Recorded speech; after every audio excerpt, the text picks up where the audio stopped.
Welcome back to Politics Tonight, everyone. Thank you so much for staying with us. Tonight, we're focused on the political tension in Rivers State as Governor Fubara presents 2024 budget to form and function of the State Assembly. And I've been speaking with two gentlemen, Public Affairs Analyst Kenny Okolugbo and lawyer and Public Affairs Analyst Justice Ojienoh.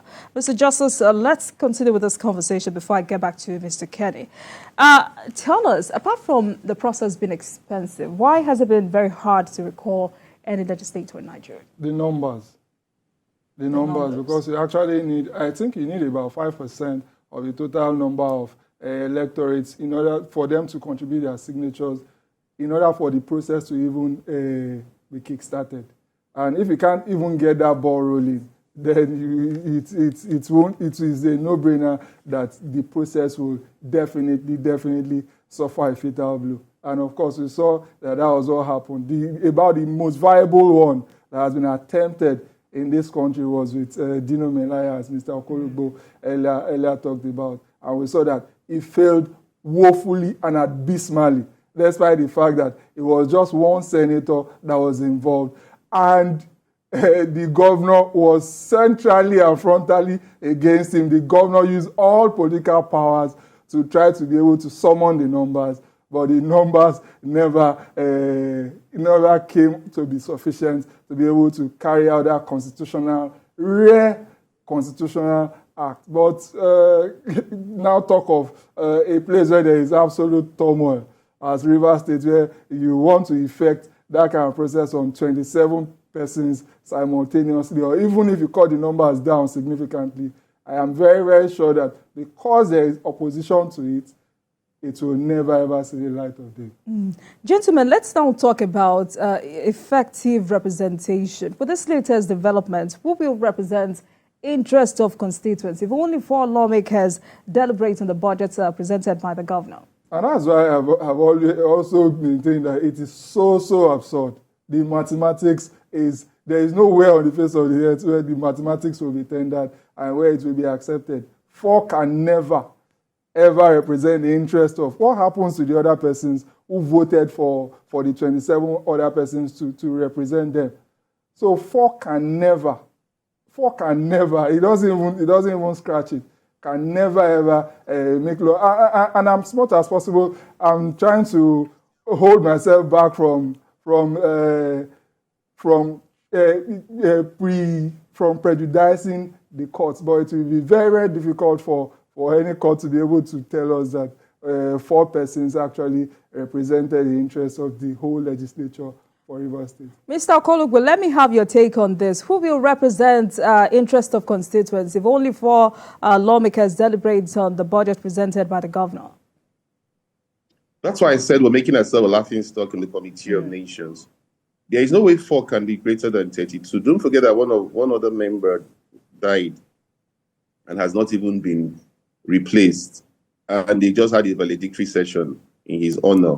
So if you look at it, it depends on the perspective you want to look at it. But no matter the perspective you want to look at it, you can't put 4 over 32. And so that's why I said the governor should have shown a bit of patience here. The governor was hasty in submitting that budget. He could still spend 50% of last year's budget. And I think some of his advisors are putting him on the wrong course. Yes, they want him to confront former Governor Wike. Yes, they want him to show that he can match force with force. But there is this thing called wisdom in every action you take. Now, how does he stand to tell the world that he's recognizing a speaker that has only 3 members? It doesn't make any sense. No matter how much he feels is right, two wrongs don't make a right. Yes, the members might be wrong to have left the PDP to the APC, but leave the courts to interpret that. That is the absolute truth. You just can't declare their seats vacant. The Constitution is very clear on how the seats can be declared vacant. And the Speaker himself has also left, like I earlier said. And so I think what they must do in Rivers State is to ask themselves, where do we go from here? Because this is power play. It's going to be a long-drawn battle. If Care is not thinking, like I said, President Bola Ahmed Tinubu will have to wield the big stick without minding whose horse is God. He will declare a state of emergency. to bring sanity back to Rivers State, because Rivers State is a very important state in this country. That's what I see coming if the players do not are not careful. Because if you look at the crowd that has been coming out on the streets for the governor, you must also tell yourself that the former governor has the capacity to match that crowd, if not surpass that crowd. And so if they start doing that and the people start fighting an all-out war, what happens to the peace and security that Rivers State has enjoyed before now? The governor should also realize that he's the chief security officer of the state. Right. So, Mr. Okolugbo, let me stay with you. There is also the issue of the mace. What's the implication for both factions? Well, the mace, you say, is the symbol of authority. So once the mace is in place, as far as I'm concerned, that's the symbol of authority. Must it be the mace that was handed over by the former assembly? The mace is not sacrosanct to me. It must not be one mace. As long as it looks like a mace and it is put in position, that's the symbol of authority. I don't see anywhere in the Constitution that they say there must be one carved mace, and that once that carved mace is missing, you cannot sit. If somebody should correct me, I know the Constitution of Nigeria, there's nothing like that there. And so once you have put the mace, the symbol of authority is there. And these are members who have been elected, who have collected their certificates of return from INEC.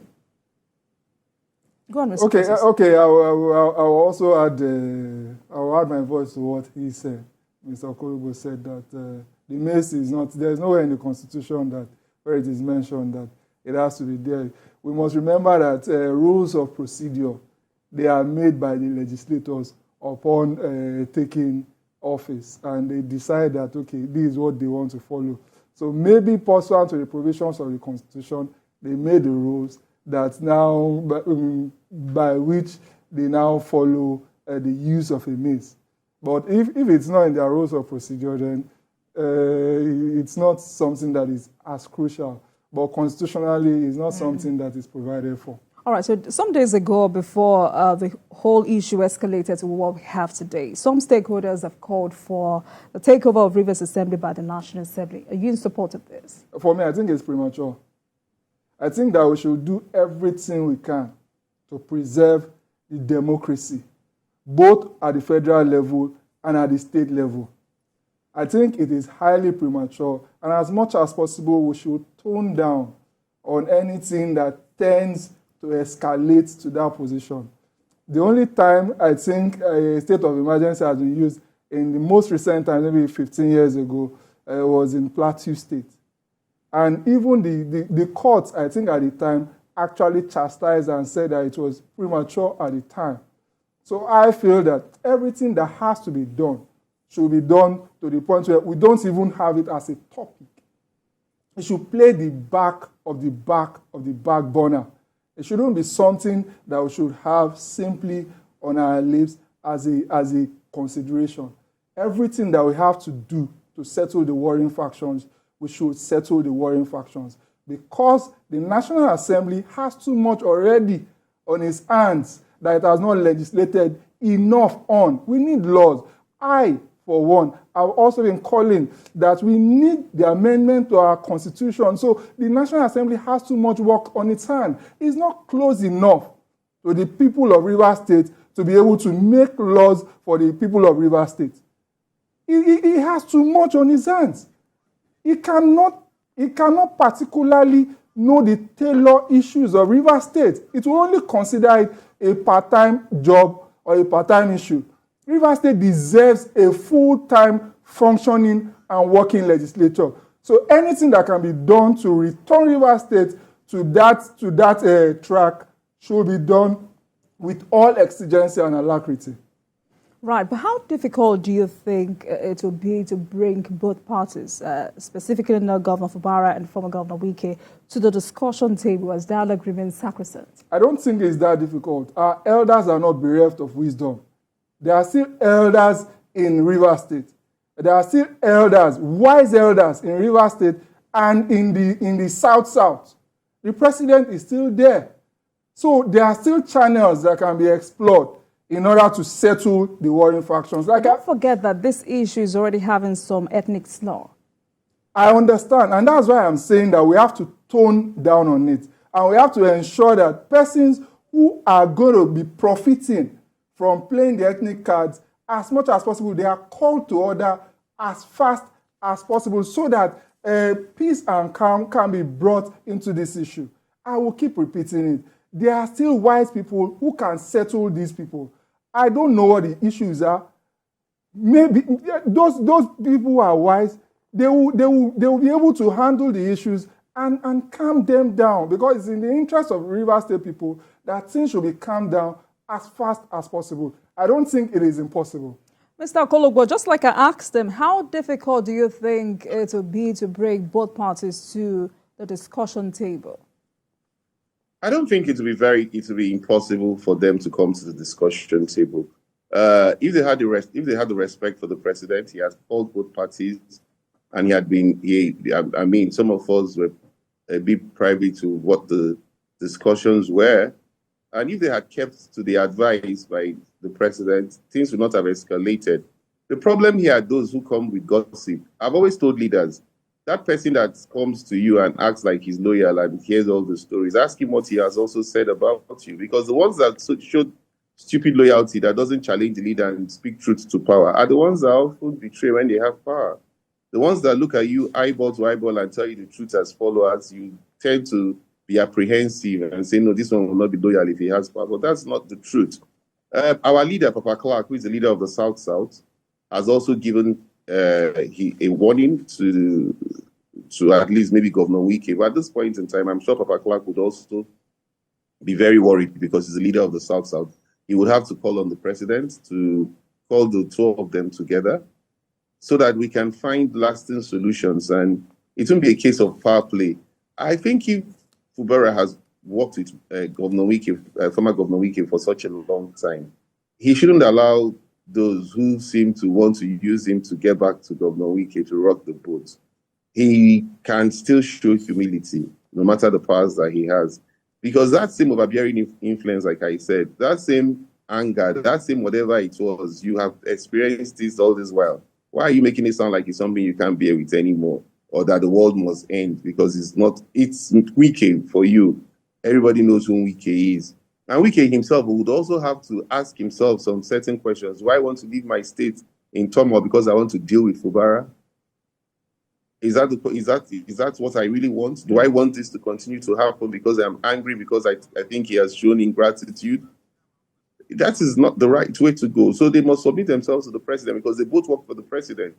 I remember when Fubara led the delegation to go and thank the president for appointing Wike and others, he clearly said he also aligned with Wike to work for the president. So they should be able to give the president a chance, just like what has happened in Ondo now, and Ondo is finding peace, to find peace so that we don't have this situation of a state of emergency. So ultimately, what impact do you think the crisis will have on the state? It is going to tell on his economy. It's already telling on his economy. It is going to weigh down in terms of progress of the work on the state. We already know that Rivers State is one state that has had an infrastructural turnaround. It's also going to it's distracting the FCT minister from doing his work in Abuja. It's distracting the governor. Those who are profiting are those who we call military-industrial complex in political science. They profit from one pestilence. And so they will continue to want to fan the embers of discord. And those are the people that they should bring to, they should shame at this point, if I use that word, by finding peace so that the states can move forward. Because there is no win-win in this situation here. It is all about pride at this point, not even about fighting for power. One has to give way so that they can find peace. And I think it's not impossible to still find peace. All right, Mr. Justice, let me come to you. We've talked about how important the peace and sanctity of the people of Rivers State is. For you, how important is it that the security agencies remain neutral? For me, I think it's eternally important, because if they choose to side with any of the parties, maybe because of private gains or short-term gains, I think the other party, the other faction will not find it fair. And when a person or a group of persons don't find it fair, they are going to fight back. And if they fight back, even the security parties who take side will find themselves to blame. at the end of the day, because peace that they will be trying to use force to guarantee in favor of one person eventually will be a lost cause, because the other parties will fight back, and it will not augur well for the people of Rivers State. All right, gentlemen, thank you so much. I must say a very big thank you to you, Mr. Kenny Okolugbo, Public Affairs Analyst, and Mr. Justice Ojienoh, Lawyer and Public Affairs Analyst, as we focus on the political tension in Rivers State as Governor Fubara presents 2024 budget to a foreman faction of the State Assembly. Thank you so much, gentlemen. It's a pleasure. It's a